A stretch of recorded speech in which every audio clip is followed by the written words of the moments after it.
All right, back in the basement again for a quick video talking about the Strength Co plates versus the Rogue Olympic USA plates. I own both, love both, use both every day, but I get a lot of questions from people saying which one should they consider if they're looking at both of these. What would I recommend? Now for me, far and away, the most common answer is, for the most part, it would be the Strength Co. Now again, don't get me wrong, they're both great, made in the USA, both have milling done to them, black E-coat, they all look great.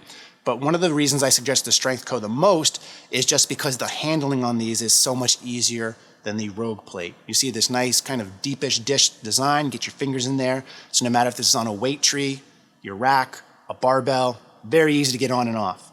The Rogue in comparison is very akin to what you'll find in a calibrated plate, which is a really sleek and thin design, which looks great and really packs the weight on there.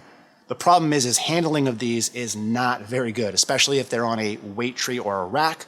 If this was an actual competition style where you're at a meet and these are on a toaster rack and they're separated a little bit, these are a lot easier to handle.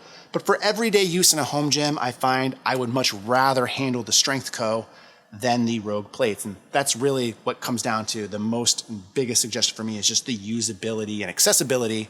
Strength Co wins there. Now, a big thing to consider for a lot of people is the price point of these also. Budget plays a role. Neither of these plates is what I would consider cheap, but in comparison, the Strength Co 45s shipped to my house here in Rhode Island would cost me $250 for a pair. The Rogue 45s, and even though this is a 55-pound plate here, and I'll talk about that in a second, a 45-pound Rogue Olympic USA pair shipped to me, $320. So $70 more to go with the Rogue version. Now, as I mentioned, this is a 55-pound plate, and the reason is that I'm showing this one instead is because if you're buying these, I would assume you'd probably buy predominantly 55 pounds over the 45-pound version. And that is because, again, these are basically as close as you can get to calibrated and made in the USA that's readily available on the market. And since these are more akin to what you'd buy in competition, most people would buy 25 kgs or reds and maybe a set or two of blues or 20 kgs, which is 44.4 pounds or something like that. I'm showing you the 55-pound plate because I have more of these. So that kind of goes into who these plates would be recommended for. If you want something as close to competition style as you can get, and either you want made in the USA, which these are, or you just don't want to have a rainbow on a weight tree because you're OCD and you want something that's nice and gloss and E-coat black like this, these would be your best option in that regard for the most part. And I say that because if you just really want competition style plates, the downside of getting these Rogue Olympic USA ones is they're actually the same price as their IPF approved calibrated plates. So even though those are not made in the USA, they're going to have this same design, they're going to be more accurate, and they're going to be the same price. So if you really want something like calibrated plates, you should just go out and buy calibrated plates, especially considering you can get off brands that aren't Rogue for a lot less money as well. Now again, if your only real big caveat is, hey, I really like the look of that black E-coat and I really want something made in USA and something that's not too thick, that's the Strength Co plates, which is again why I recommend them more often.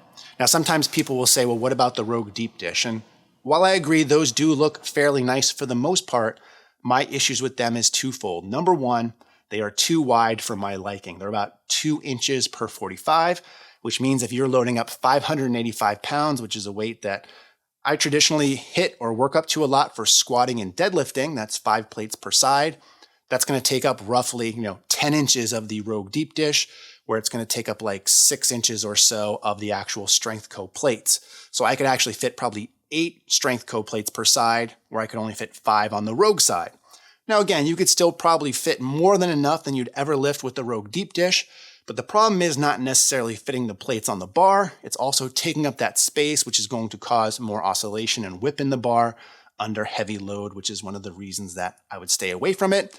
And the other big reason I don't really like the Rogue Deep Dish is just because the design influences really vary from plate to plate to plate, whereas with these Strength Co or these Rogue Olympic USA plates, you really get a consistent design from top to bottom.